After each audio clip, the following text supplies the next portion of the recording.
Assalamualaikum warahmatullahi wabarakatuh. Halo, selamat pagi pemirsa RCTV, apa kabarnya? Anda di hari ini, senang sekali saya Afif Rifai hadir kembali di hadapan Anda pemirsa di program Selamat Pagi Cirebon. Dan pemirsa, berita-berita apa saja yang disajikan baik di Koran Juara, Koran Radar Cirebon, dan koran politik terbesar di Jawa Barat, yaitu Koran Rakyat Cirebon. Halaman demi halaman di kedua koran tersebut Anda harus baca agar tidak ketinggalan dan kehilangan informasi tentunya. Informasi dari sekeliling Anda, Ciayu, Majakuning, Jawa Barat, nasional, bahkan internasional, semua juga disajikan secara lengkap dan menarik. Jemari Anda cukup mengklik Radar Cirebon Online atau radarcirebon.com. Dan pemirsa, edisi pagi hari ini yang nanti kita akan bahas di Selamat Pagi Cirebon, pemirsa, berkaitan dengan menuju pengemudi kompeten.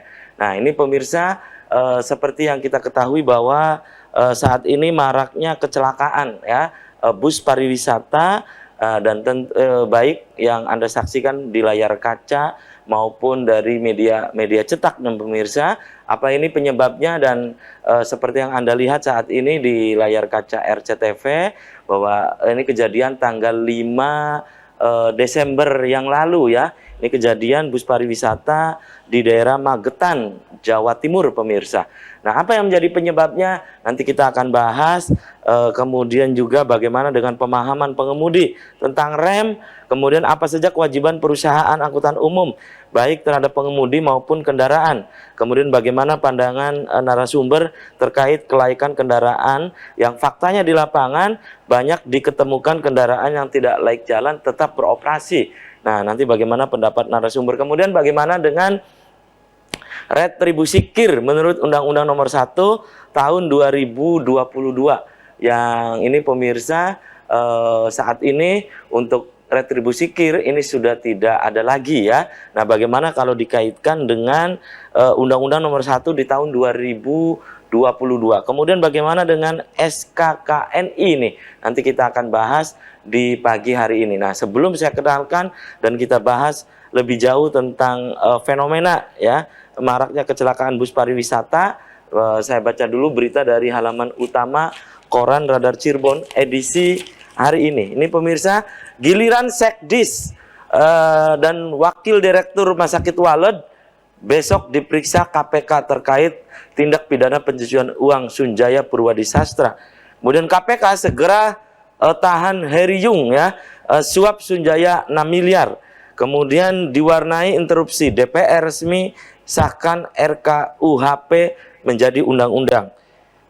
Kemudian catatan dari Pak Dahlan Iskan di Koran Radar Cirebon hari ini, Tuhan uang. Itu catatan dari Pak Dahlan Iskan di Koran Radar Cirebon edisi hari ini. Berikutnya pemirsa dari halaman Metropolis Kota Cirebon, dari Kota Cirebon ini pemirsa tentang bisa diusulkan lagi lewat APBDP, anggaran pendapatan belanja daerah perubahan ya. Kemudian silaturahmi dengan cara sholat isya berjamaah, mahasiswa geruduk gedung DPRD ya. Kemudian kelola sampah elektronik, Unpar gandeng Rekosistem, itu pemirsa. Kemudian aktivis kecam penjualan daging anjing, itu pemirsa dari halaman Metropolis Kota Cirebon. Berikutnya dari halaman Kabupaten Cirebonnya nih pemirsa, di Koran Radar Cirebon edisi hari ini. Nah, ini pemirsa, tolak sewa pasar darurat, unjuk rasa pedagang soroti revitalisasi pasar Jungjang. Nah, ini pemirsa. Kemudian IKM Cirebon siap jajal pasar internasional. Kemudian garam konsumsi langka, IKM terancam bangkrut. Kasus AIDS muncul setiap tahun, puskesmas helat VCT rutin bagi ibu hamil. Itu pemirsa dari halaman Kabupaten Cirebon. Berikutnya dari halaman utama koran politik terbesar di Jawa Barat, yaitu Koran Rakyat Cirebon, pemirsa. 8 pendaftar PPK gugur, 15 besar hasil tes CAT maju ke tes wawancara. Kemudian minim anggaran, Kadis Damkar curhat ke Komisi 1. KPU buat 3 skema dapil, ini dari Kabupaten Cirebon, pemirsa. Yaitu pemirsa berita-berita yang disajikan baik di Koran Radar Cirebon dan Koran Rakyat Cirebon edisi hari ini. Dan untuk Anda yang ingin berlangganan kedua koran tersebut, Anda bisa datang langsung ke Geraha Pena Radar Cirebon di Jalan Perjuangan nomor 9 Kota Cirebon. Dan pemirsa, saya kenalkan dulu, ini di sebelah saya ada, dan tentu Anda di rumah sudah tidak asing lagi ya. Pasti kalau berbicara tentang bagaimana manajemen keselamatan, bagaimana berbicara lalu lintas dan angkutan ya. Di sebelah saya ada Kepala Bidang Lalu Lintas dan Angkutan Dinas Perhubungan Kabupaten Cirebon, ada Pak Edi Susendi. Selamat pagi Pak Edi. Assalamualaikum. Waalaikumsalam. Apa kabarnya nih Pak Edi? Alhamdulillah. Ini 5 bulan gak ketemu nih Pak Edi ya. Ya sehat Pak Edi? Alhamdulillah. Alhamdulillah ya. Terima kasih nih sudah menyempatkan hadir di Selamat Pagi Cirebon. Dan pemirsa, di sepanjang acara ini saya mengundang Anda, silakan Anda bisa bergabung. Pemirsa bisa di line telepon 0231 482138, atau pemirsa bisa untuk memberikan pendapat Anda, pertanyaan Anda melalui nomor WhatsApp atau SMS yang ada di layar kaca RCTV menuju pengemudi kompeten ya. Itu topik yang nanti kita akan obrolkan di pagi hari ini. Saya ke Pak Edi nih. Pak Edi, ini berkaitan dengan maraknya kecelakaan bus pariwisata gitu ya. Dan ini untuk kesekian kalinya yang tadi pemirsa saksikan gambarnya di layar kaca RCTV. Nah ini ya Pak Edi, ini terakhir di ya bukan terakhir, ini tanggal 5 Desember yang lalu ya, beberapa hari yang lalu nih Pak Edi. Nah Pak Edi, ini apa sih penyebabnya kecelakaan silih berganti terus menerus, terutama bus pariwisata? Pak Edi, silakan Pak Edi. Terima kasih. Assalamualaikum warahmatullahi wabarakatuh. Selamat pagi pemirsa RCTV dimanapun berada. Kaitan dengan maraknya kecelakaan saat ini, memang ya kita lihat fenomenanya seperti fenomena hampir seperti biasa ya. Jadi seolah-olah udah wajar. Iya, padahal biasa itu lah ya korban yang ditinggalkan itu luar biasa sekali. Ditinggal orang yang dicinta itu. Padahal kalau kita amati, kita pun tidak luput menggunakan angkutan umum. Nah, oleh karena itu ya kita secara tidak langsung merasa miris sekali ya kalau anak dan istri kita menggunakan bis pariwisata yang notabene kita tidak pernah tahu bagaimana kompetensi pengemudi, bagaimana perusahaan tersebut melaksanakan sistem manajemen keselamatan perusahaan angkutan, tidak. Nah, oleh karena itu kita kadang-kadang ya banyak sekali kita memberikan penyuluhan kepada perusahaan-perusahaan angkutan. Namun sampai saat ini masih banyak sekali perusahaan angkutan umum yang belum melaksanakan sistem manajemen keselamatan perusahaan angkutan umum. Nah, kaitan dengan itu, penyebab daripada terjadinya kecelakaan, terutama bus pariwisata ya. Betul, itu adalah salah satunya adalah slide yang kita sampaikan nanti ada. Nah, ini adalah pengemudi lelah. Oh, lelah. Ya, pengemudi lelah yang ngantuk, mereka ya? Itu jam kerjanya melebihi ketentuan yang diisyaratkan. Seperti contoh, pengemudi lelah itu adalah ritase yang digunakan itu seharusnya 4 jam, 2 jam istirahat, dia terus menerus. Kadang-kadang di tempat pariwisata pun dia tidurnya di bagasi. Sementara penumpangnya berdharma wisata, melihat lokasi sempatin untuk tidur ya, untuk istirahat. Mereka tidurnya di bagasi. Seharusnya perusahaan angkutan umum memberikan tempat untuk istirahat mereka. Dan ini tidak pernah dilaksanakan oleh setiap perusahaan angkutan umum. Seharusnya di objek-objek wisata ada tempat rest untuk para pengemudi itu. Dan resikonya tinggi sekali. Faktor fatigue itu banyak terjadi menimpa para pengemudi itu sendiri. Faktor fatigue? Ya, kelelahan. Apa itu? Kelelahan. Ya. Selain itu juga kendaraannya tidak layak jalan. Kendaraan yang tidak layak jalan tentunya juga membahayakan bagi si pengguna jalan tersebut, pengguna kendaraan tersebut. Juga pengemudi tidak menguasai medan jalan. Nah, ini yang salah satu faktor-faktor penyebab yang harus mereka pahami. Jadi pengemudi itu harus paham tentang bagaimana kendaraan yang berkeselamatan, bagaimana jalan yang berkeselamatan, karena banyak sekali kelokan, turunan. Nah, ketika dia jalan menurun, menggunakan transmisi berapa? Penggunaan rem, exhaust brake, maupun engine brake harus dilakukan. Nah, terkadang para pengemudi itu pakai gigi transmisi tinggi, gigi 5. Sehingga rem utama diinjak terus-menerus, terjadi overhead, terjadilah yang dinamakan brake fading, terjadilah yang dinamakan rem blong. Nah, penguasaan teknik membawa kendaraan itu harus dikuasai oleh seorang pengemudi. Maka dari itu, pengemudi itu wajib diedukasi, wajib diberi kompetensi agar memiliki tanggung jawab di dalam pekerjaannya. Selain gitu ya. Nah, jadi harapan kami setiap perusahaan angkutan umum itu selalu senantiasa melaksanakan perawatan kendaraan maupun memberikan pemahaman kepada para pengemudi tentang keselamatan. Oke, Bang Edi tadi ketika pengemudi ini sampai di tempat wisata misalnya Betul. ya, nah itu kemudian penumpangnya pada bertamasya, wisata, kemudian sopir istirahat ya. Betul. Apakah kendaraan juga dicek lagi tuh? Idealnya? Di tempat-tempat pariwisata saat ini dari tim pengujian kendaraan bermotor di wilayah-wilayah sudah melaksanakan ramcek. Ada di sana cek ulang untuk kendaraan, tapi tidak semua. Cuman ada juga daerah-daerah yang karena mungkin SDM-nya kurang, ya mereka tidak. Tapi kalau kita dilihat di tempat-tempat wisata kayak Kuningan, semua sudah melaksanakan ramcek. Ya di Subang khususnya ya, di objek-objek wisata banyak sekali. Di Jawa Tengah juga ada. Itu sudah dilakukan. Cuma tergantung daripada wilayahnya yang memiliki SDM memenuhi syarat Itu tidak. ya. Kadang-kadang SDM-nya kurang, ya mereka juga seperti itu. Oke, Pak Edi. Ini bagaimana dengan pemahaman pengemudi tentang rem, Pak Edi? Nah, justru itu pengemudi ini harus paham tentang rem. Kenapa? Karena lifetime rem itu kadang-kadang diabaikan. Saya pernah berdiskusi dengan mekanik, ternyata lifetime daripada kanvas rem itu hanya 19 hari. Kalau kendaraan itu dipakai secara kontinu. Jadi tidak mungkin rem dibiarkan selama 6 bulan, karena pengujian itu diberikan kelayakannya 6 bulan, tiba-tiba, udah belum 6 bulan, remnya nggak usah diganti kanvasnya. Padahal, menurut diskusi dengan para 19 mekanik yang hari. ada di perusahaan angkutan umum, itu 19 hari. Kanvas rem harus diganti. Apalagi bus-bus pariwisata. Nah, seperti itu. Jadi, perusahaan itu memiliki kewajiban untuk perawatan kendaraan. Oke, Pak Edi. Ini apa saja sih kewajiban dari perusahaan angkutan umum, baik terhadap pengemudi maupun kendaraan? Jadi begini, Kewajibannya nih, apa nih? di dalam Peraturan Menteri Nomor 85 Tahun 2018 tentang Sistem Manajemen Keselamatan Perusahaan Angkutan Umum, itu ada 10 elemen. Ya, ada slide-nya, nanti ditayangkan. Nah, ini 10 elemen ini adalah salah satunya adalah komitmen. Pengorganisasian, ya, perawatan kendaraan. Ini kewajiban dari perusahaan. Betul, termasuk juga pelatihan pengemudi, kompetensinya, ya, terus juga penanggulangan bahaya dan resiko, data, semuanya ada semua di situ di dalam 10 elemen. Nah, si perusahaan tersebut melaksanakan tidak daripada kewajiban yang ada di dalam 10 elemen itu. Jadi kalau perusahaan angkutan tidak melaksanakan kewajiban dalam sistem manajemen keselamatan perusahaan angkutan umum, perusahaan tersebut pun bisa kita perkarakan.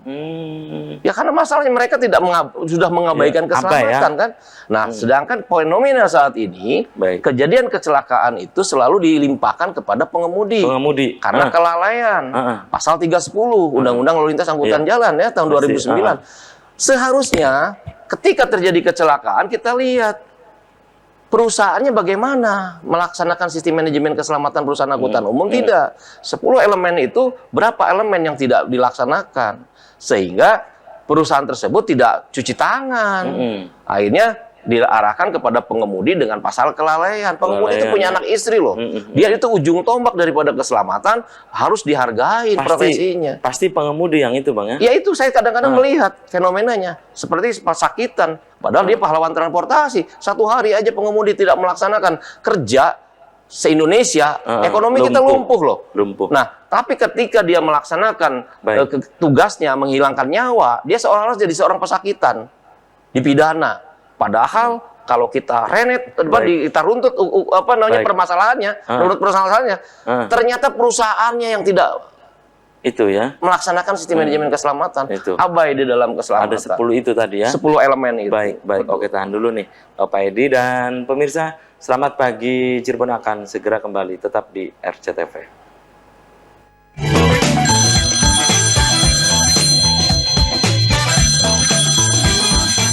Masih di Selamat Pagi Cirebon pemirsa, edisi pagi ini saya masih bersama Kepala Bidang Lalu Lintas dan Angkutan Dinas Perhubungan Kabupaten Cirebon, ada Pak Edi Susendi, dan topik yang sedang kita diskusikan di pagi hari ini menuju pengemudi kompeten.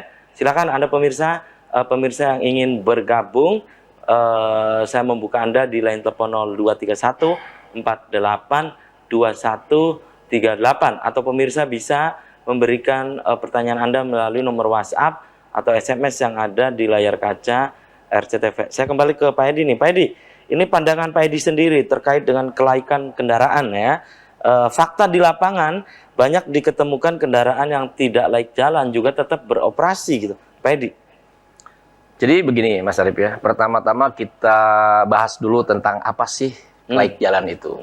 Karena banyak sekali orang berbicara tentang layak jalan tapi tidak pernah tahu definisi layak jalan.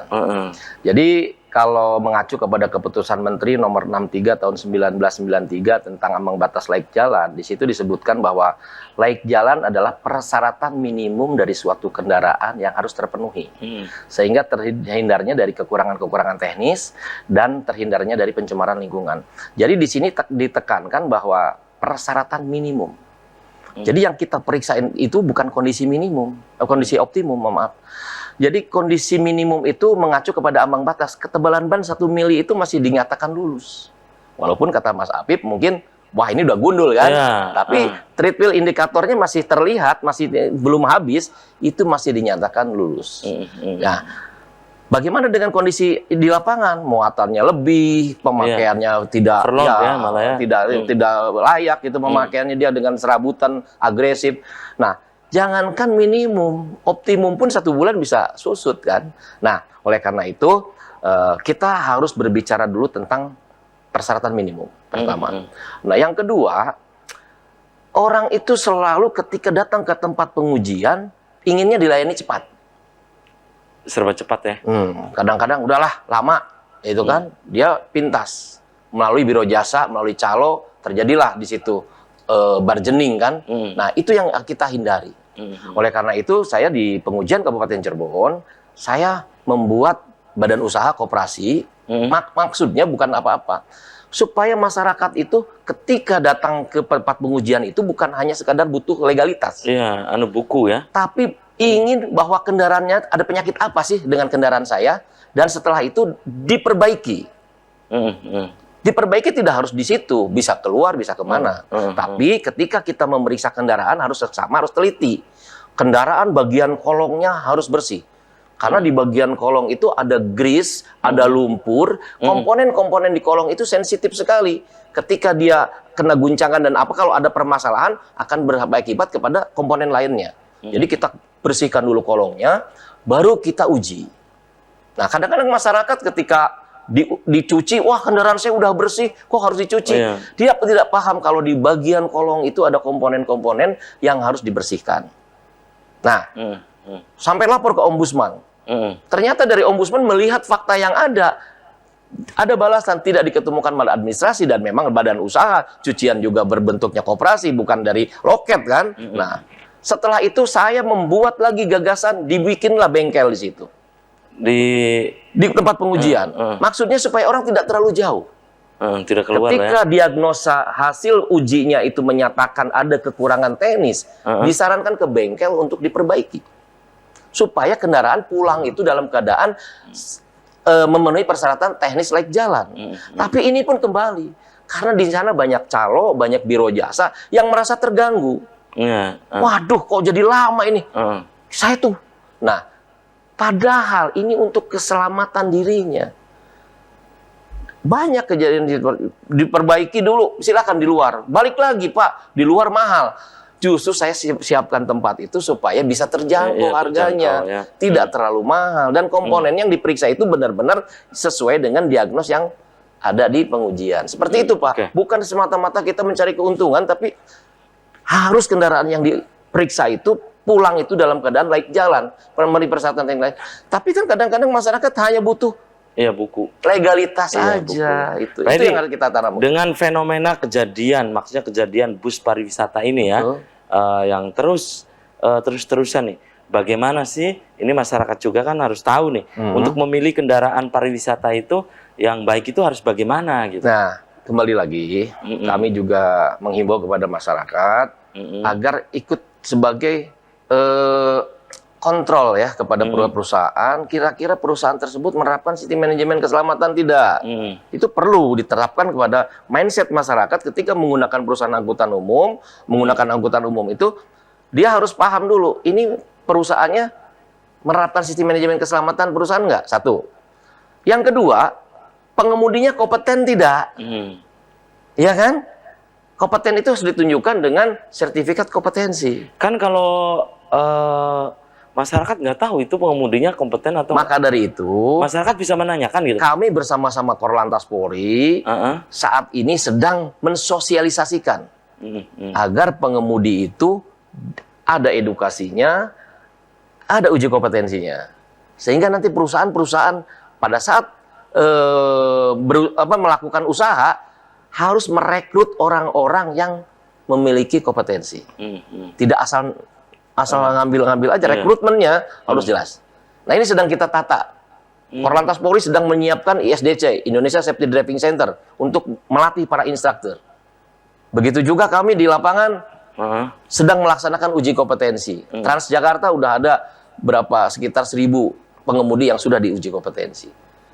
Seperti itu. Jadi jangan sampai semua pengemudi nantinya. Insya Allah dalam waktu dekat, ya mungkin kita juga dalam proses, instrukturnya juga sedang direkrut, termasuk para asesor, termasuk juga lembaga-lembaga pelatihan yang ada di daerah juga nanti diakreditasi, sehingga semuanya bisa berjalan dengan sesuai dengan harapan.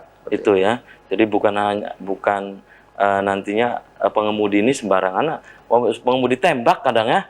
Jadi begini Mas Apip, mohon izin bahwa pengemudi itu perlu memiliki kompetensi. Di laut, nahkoda itu punya kompetensi dengan standar AIMO kan. Di udara, udara dengan standar ICO.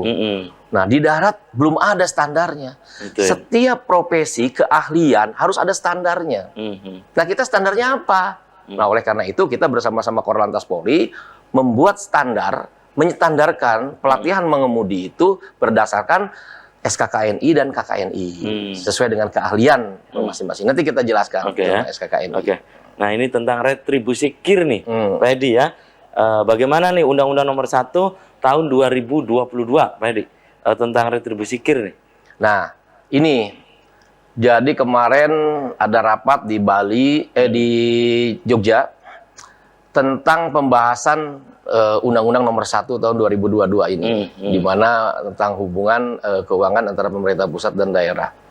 Disinilah kita daerah ini harus siap-siap, karena itu dilaksanakan pada 2024. Karena walaupun bagaimana di situ disebutkan bahwa retribusi itu sudah tidak ada lagi retribusi KIR, yang ada adalah retribusi jasa umum, retribusi jasa usaha, retribusi perizinan tertentu.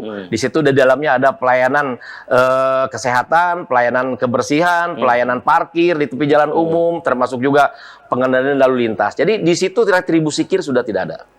Tapi tidak mungkin kita melaksanakan uji KIR tanpa adanya biaya yang dipungut dari masyarakat. Kenapa? Ini. Satu, perawatan alat uji, kan betul, harus dikalibrasi, ya kan? Dan semuanya harus terselenggara. Maka dari itu kita harus membuat BLUD, Badan Layanan Umum, Badan Pelayanan Pelayanan Umum Masyarakat. Jadi seperti itu. BLUD itu mengacu kepada Permendagri Nomor 61 Tahun 2007. Nanti Pak Edi rencananya akan buat itu? Ya harus, tentang pedoman teknis pengelolaan keuangan Badan Layanan Umum Daerah. Jadi Badan Layanan Umum Daerah ini nanti harus menjadi seperti puskesmas lah, seperti itu.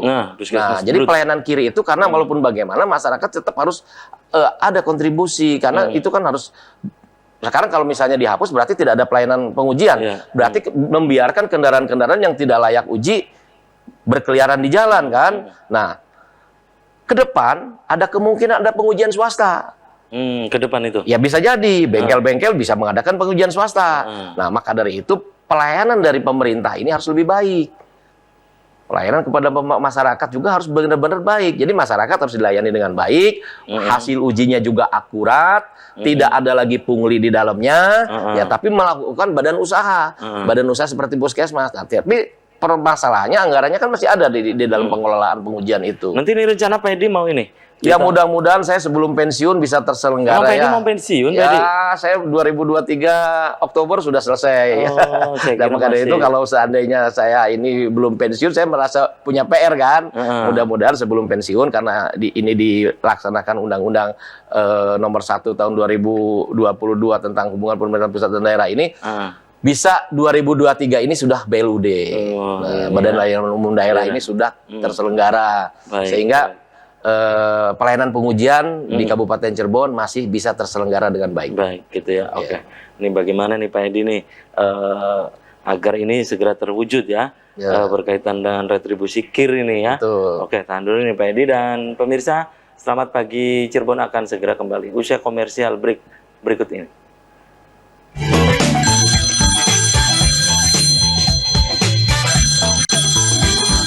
Pagi Cirebon masih di hadapan Anda pemirsa di pagi hari ini.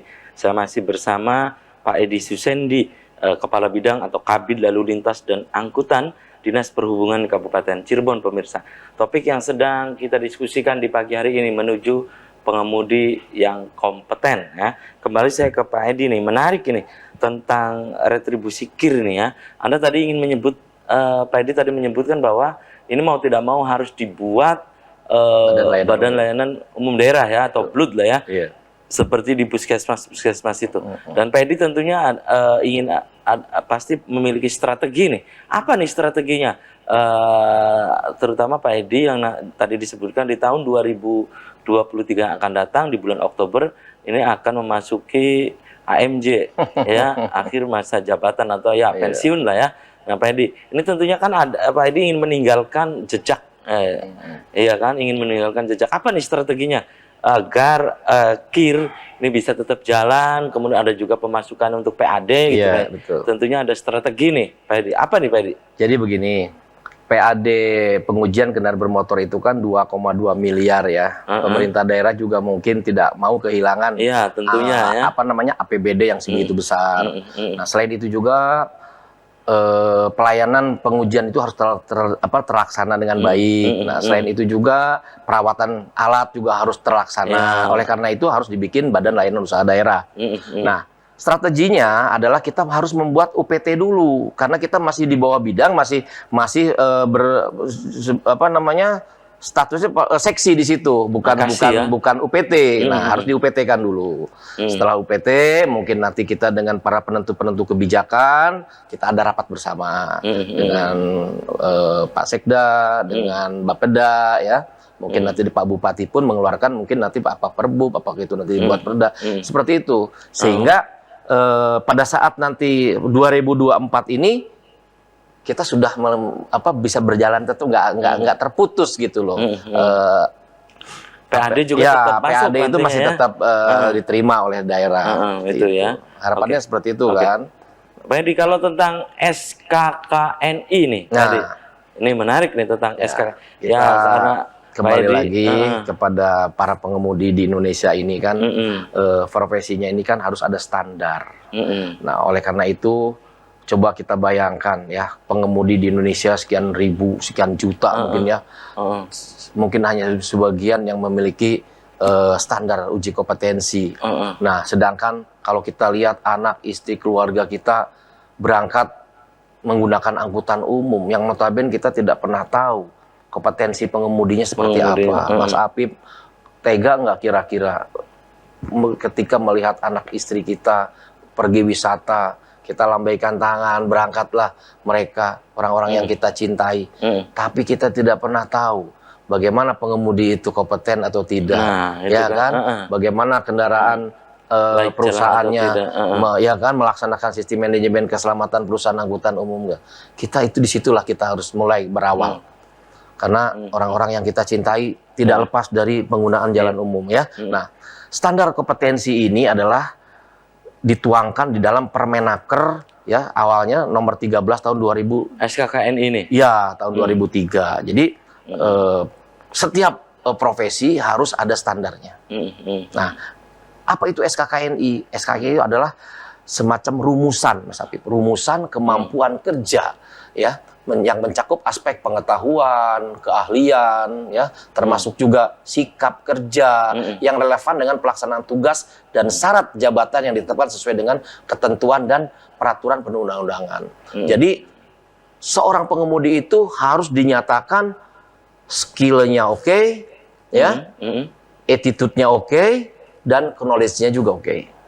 Dia harus diedukasi dan diuji kompetensi. Makanya ada standarnya SKKNI. Dan kita untuk pengemudi itu sudah ada Peraturan Menteri Tenaga Kerja nomor 269 tahun 2014 ya, tentang standar kompetensi pengemudi. Jadi di situ sudah tertuang ada 9 elemen. Ya, jadi 9 skema, maaf, 9 skema. Jadi mulai dari angkutan pariwisata, tentang akap, gitu, angkutan barang, termasuk family driving, itu semua sudah ada di situ. Ada 9 skema, dari 9 skema itu semuanya sudah siap untuk pengemudi-pengemudi yang ada di Indonesia. Dan SKKN ini wajib untuk diikuti oleh pengemudi? Iya wajib. Nanti kita kan ada standarnya. Kalau pengemudi tidak punya standar gimana? Sekarang pelatihan mengemudi yang ada di Indonesia ini standarnya apa? Kan harus ada standarnya. Standar SKKNI. Nah, kaitan dengan SKKNI ada yang dinamakan KKNI. Apa ya? Kerangka Kualifikasi Nasional Indonesia. Nah, kerangka kualifikasi nasional Indonesia ini adalah kerangka penjenjangan kualifikasi kompetensi yang dapat menyandingkan, menyetarakan, dan integrasikan antara bidang pendidikan latihan, bidang pelatihan kerja, dan pengalaman kerja. Ya, nah, ada slide berikutnya. Jadi di sini dijelaskan. Peraturan Presiden, ada sekolah yang mulai dari SD, SMP sampai ke doktor, ya, ke S3. Nah, di sini keilmuan. Nah, ada juga akademis. Ya, di sini akademis itu dari D1, D2, D3, ini kejuruan.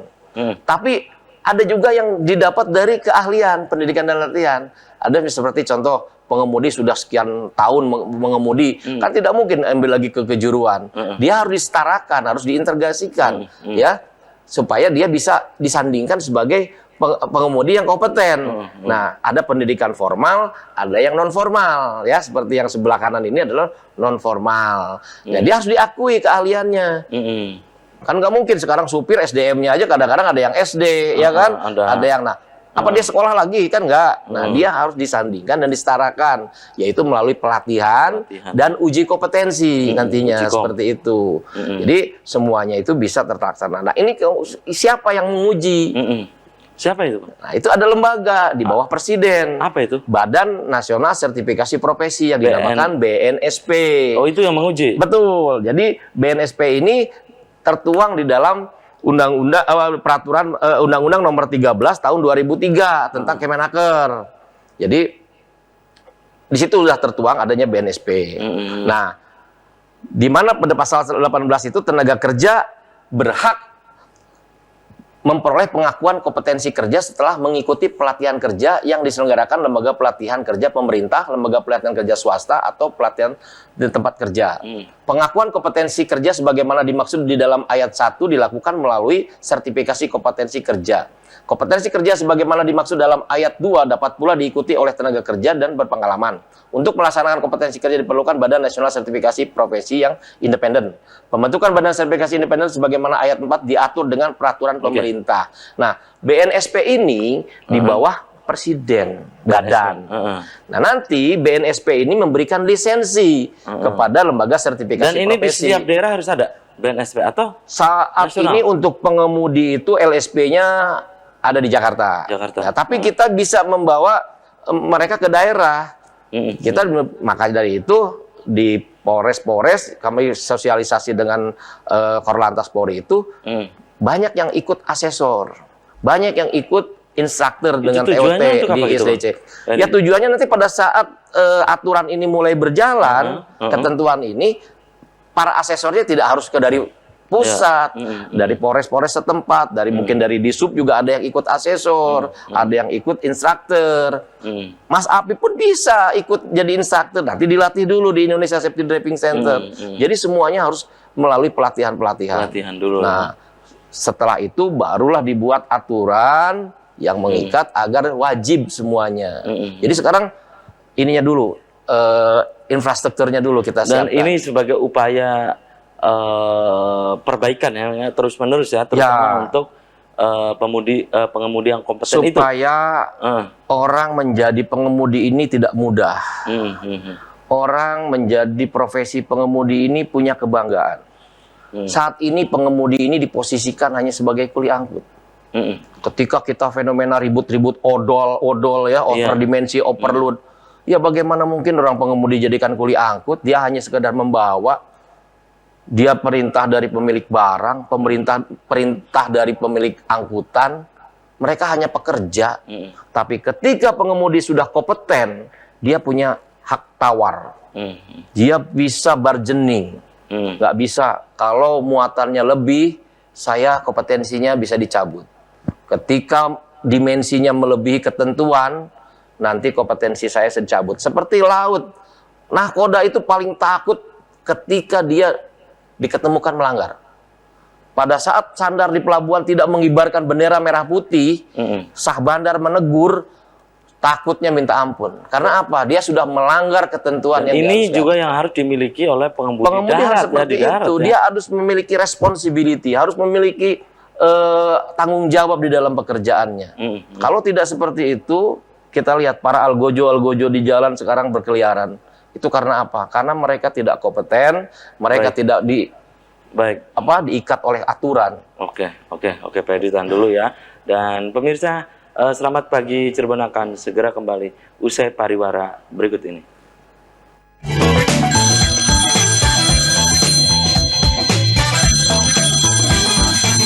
Masih di Selamat Pagi Cirebon pemirsa, season terakhir saya masih bersama Pak Edi Susendi, Kepala Bidang atau Kabid Lalu Lintas dan Angkutan Dinas Perhubungan Kabupaten Cirebon. Dan kembali ke BNSP nih, Pak Edi ya, tentang BNSP. Ketika kan ini apa sih syarat-syarat BNSP itu dan ini fungsinya untuk apa BNSP itu? Jadi badan ini adalah badan independen ya di bawah Presiden. BNSP ini yang memberikan lisensi kepada lembaga sertifikasi profesi. Jadi yang mensertifikasikan adalah BNSP di sini ya. BNSP itu mensertifikasikan para profesi, baik dari medikal, termasuk juga ada juga perawat ya, ada juga engineer. Jadi semua ada profesi dan distandarkan semua di BNSP. Di BNSP. Nah, tugas-tugas dari ini adalah pelaksanaan dan pengembangan sistem sertifikasi kompetensi kerja, pembinaan dan pengawasan pelaksanaan sistem sertifikasi kompeten yang kerja nasional, pelaksanaan dan pengembangan kerja sama antar lembaga baik nasional dan internasional di bidang sertifikasi profesi, pelaksanaan dan pengembangan sistem sertifikasi pendidikan dan pelatihan verifikasi, vokasi maksudnya, Vokasi, ya. Pengembangan pengakuan sertifikasi kompetensi kerja nasional dan internasional, pelaksanaan dan pengembangan sistem data dan informasi sertifikasi kompetensi kerja yang terintegrasi. Jadi nanti di situ ada LSP, ada LSP 1, LSP 2, apa itu? LSP 3. LSP itu. LSP P1 itu adalah untuk sekolah-sekolah. Seperti di PKTJ, ya Politeknik Keselamatan Transportasi Jalan, itu boleh mendirikan LSP, tapi P1. Nah, tapi untuk memperpanjang sertifikasi itu harus ke P3 ya. Nah, ada juga P2. Apa itu P2? Pihak 2 itu adalah LSP yang didirikan di perusahaan. Misalnya perusahaan besar itu mau mensertifikasikan para pengemudinya, dia melaksanakan pendidikan dan latihan sesuai dengan jobnya di situ ya, perusahaan-perusahaan tersebut. Nah, dia membuka LSP. LSP-nya berdasarkan perusahaan.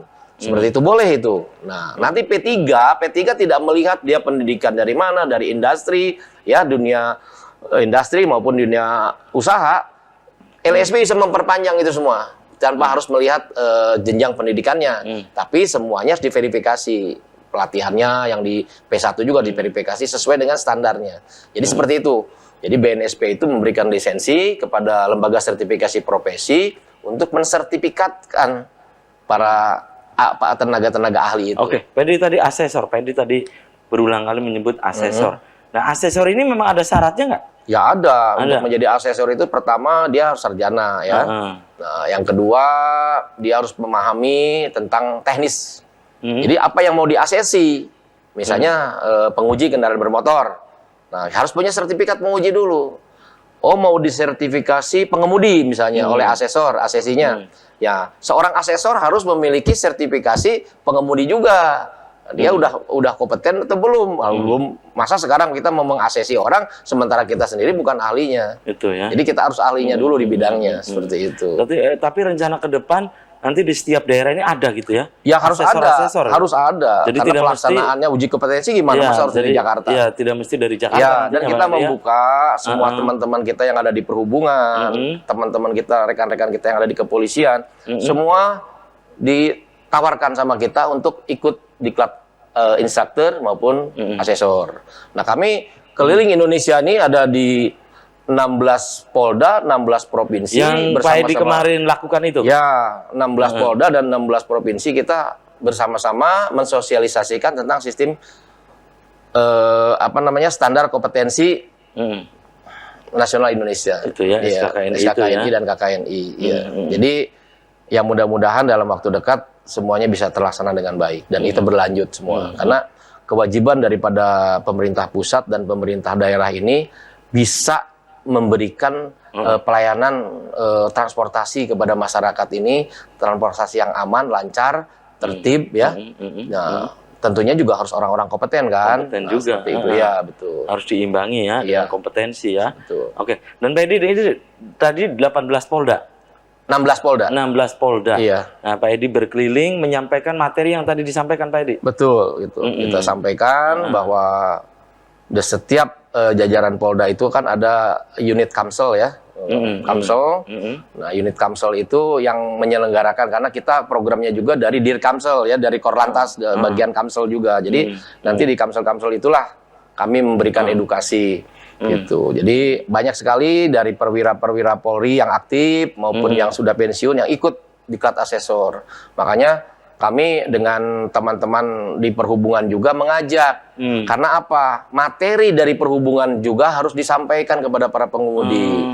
Jadi sesuai dengan Rencana Umum Nasional Keselamatan ya di Perpres nomor 1 tahun 2021 tentang RUNK. Rencana Umum Nasional Keselamatan ini ada 5 pilar ya. Manajemen jalan, kendaraan, manusia, dan pra dan pasca penanganan kecelakaan. Itu ya. Dari kelima pilar ini, manusianya yang harus diedukasi. Manusia harus paham tentang jalan yang berkeselamatan, manusia yang harus tahu tentang kendaraan yang berkeselamatan, dan manusia yang tahu dirinya sudah menjadi manusia yang berkeselamatan apa belum. Itu ya. Jadi kalau 5 pilar ini tidak koordinasinya buruk, tidak berjalan, maka Rencana Umum Nasional Keselamatan ini hanya menjadi slogan aja. Karena dari PU Bina Marga harus bisa memberikan materi, jangan sampai kejadian kecelakaan tadi kendaraan tersesat, salah jalan. Jadi PU Bina Marga pun harus menyiapkan di mana titik blind spot. Ya, di mana daerah rawan kecelakaan, tikungan terjal ya, tikungan ekstrim. Nah, itu juga harus dijelaskan bagaimana pengemudi paham tentang jalan berkeselamatan. Begitu juga perhubungan. Bagaimana kendaraan yang berkeselamatan itu? Jadi tidak asal mengemudi aja ya? Iya, nah pengemudi harus paham berapa daya angkut kendaraan. Yang seharusnya diangkut 8 ton, dia muat jadi 12 ton. Dan tentu ini komponen kendaraan akan makin parah kan kerusakan. Karena dia bebannya terlalu berat. Seperti itu. Jadi pengemudi harus paham tentang kendaraan. Nah, bagaimana tentang tanggap darurat? Kan ada pra dan pasca. Baik dari kesehatan ataupun dari jasa harja memberikan edukasi bahwa tanggap darurat, karena sekarang pada saat tanggap darurat pun menolong orang celaka belum tentu bisa tertolong dengan melaksanakan dengan baik, bisa aja bisa makin parah kan. Nah, itu tanggap darurat seperti itu. Bagaimana menghadapi tanggap darurat, termasuk APAR. Kadang-kadang menggunakan APAR aja nggak ngerti supir. Itu harus dipelajari kan menggunakan APAR itu. Pada saat kebakaran 5 menit aja udah menjalar api kemana-mana. Padahal dia membuka pinnya aja susah kan. Nah, ini harus diajarkan. Dan ini juga diajarkan nanti. Iya, sebenarnya koordinasi inilah di dalam Rencana Umum Nasional Keselamatan ini harus terjalin dengan baik. Sehingga bukan hanya slogan Rencana Umum 2, itu dari mulai Impres nomor 4 sampai dengan Perpres nomor 1 Sampai saat ini kecelakaan masih terus terjadi. Iya, betul. Ya kan, Impres nomor 4 tahun 2013 tentang dekade aksi keselamatan jalan, sekarang ditindaklanjuti dengan Impres nomor 1 tahun 2021 tentang rencana umum nasional keselamatan, kecelakaan masih terus marak terjadi. Berarti kan belum berhasil. Nah, bagaimana supaya berhasil? Ya itu jadi jalinan koordinasi ini harus jalan. Ya. Itu, ya. Oke, Pak Edi, ini berkaitan tadi ya, Pak Edi menyebutkan bahwa BNSP, kan bagaimana dengan yang membuka kursus-kursus mengemudi itu, Pak Edi? Jadi lembaga-lembaga kursus mengemudi ini kan sesuai tadi disarankan, ada pemerintah, ada swasta, dan ini mereka nanti diakreditasi. Kursus-kursus. Jadi kursus-kursus itu tidak sekarang asal penyelenggaraan kursus, semuanya asal. diakreditasi dan diverifikasi sesuai nggak dengan standar kompetensi kerja nasional Indonesia, SKKNI dan KKNI-nya. Jadi materi ajar, ya, termasuk juga nanti silabus dan sebagainya harus sesuai yang diajarkan dan sesuai dengan yang diuji. Baru nanti ke proses SIM. Ya. Diuji lagi, nggak lulus ya sekolah lagi. Jadi tidak mesti. Nggak gampang di Singapura itu ya, mohon maaf. Di sana ada Singapore Safety Driving Center ya. Itu 40 juta itu ikut kursus. Bukan ikut kursus, untuk mendapatkan lisensi to drive. Itu 40 juta. Nggak lulus, ngulang lagi. Nah, di Indonesia mudah sekali kok. Iya, mendapatkan SIM itu yang mudah banget. Karena mahal. Karena mahal itu karena berisiko dengan nyawa manusia. Nyawa ya. Gitu. Oke, dan sayang sekali Pak Edi usai sudah kebersamaan di Selamat Pagi Cirebon edisi pagi ini. Pak Edi, nanti kita bisa dilanjut lain waktu, lain kesempatan, tentu dengan tema yang berbeda. Pak Edi, sebelum saya tutup, silakan closing statement apa yang disampaikan oleh Pak Edi untuk pemirsa di rumah, singkat saja Pak Edi. Ya, terima kasih. Harapan kami dari Dinas Perhubungan Kabupaten Cirebon tentunya kepada para pengusaha angkutan umum agar menerapkan sistem manajemen keselamatan perusahaan angkutan umum mengacu kepada Peraturan Menteri Nomor 85 Tahun 2018 agar segera dibuat. Karena dengan tidak melaksanakan SMK tentunya untuk memperpanjang trayek pun tidak bisa. Nanti karena ada SPIO 6 itu ada persyaratan. Nah, tapi tidak hanya dokumen, bagaimana implementasinya di lapangan? Kami dari Dinas Perhubungan yang akan mengecek sampai sejauh mana pelaksanaan implementasi dari PM 85 tahun 2018 ini. Kalau dokumen bisa aja nyuruh ke konsultan, tapi kalau implementasinya kami yang mengawasi nanti. Oke. Seperti itu aja kira-kira. Oke, terima kasih nih Pak Edi sudah menyempatkan hadir di Selamat Pagi Cirebon. Dan pemirsa, demikian Selamat Pagi Cirebon edisi pagi ini, semoga bermanfaat. Terima kasih atas perhatian dan kebersamaan Anda. Akhirnya saya, Afif Rifai, dan kerabat kerja di pagi hari ini harus pamit undur diri. Sampai jumpa lagi besok. Wassalamualaikum warahmatullahi wabarakatuh.